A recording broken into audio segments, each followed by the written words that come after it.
Hello friend, আসসালামু আলাইকুম। কেমন আছেন সবাই? আজকে আমি বাসায় আমার বাচ্চার জন্য সিঙ্গারা তৈরি করেছি। আমি আসলে সিঙ্গারাগুলো ফ্রোজেন করে রেখে দিই 1 সপ্তাহের মতো। তো যাতে একটু ঝামেলা না করতে হয় আর কি, সবসময় বাচ্চা যখন এটা সেটা খুঁজে তখন দিয়ে দিতে পারি। তো আমি এখানে 2 কাপ ময়দা নিয়ে নিয়েছি। তারপরে 2 কাপ ময়দা নেওয়ার পরে আমি এখানে সয়াবিন তেল অ্যাড করব।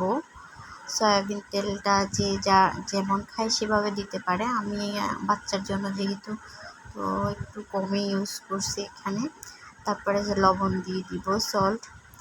তারপরে হচ্ছে পানি দিয়ে আমি এটাকে সুন্দর করে মিক্স করে নেব। সবাই অল্প অল্প করে পানি অ্যাড করেও করতে পারে।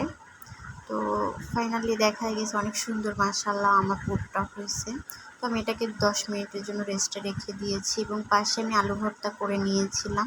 অনেকে আলু ভাজি টাজি করে না, আমি ভর্তাই করে নিই। এটার সাথে আলু ভর্তাটা আমরা সাধারণত যেভাবে করি, পেঁয়াজ কাঁচামরিচ এগুলো দিয়ে, সেভাবে আমি করেছি।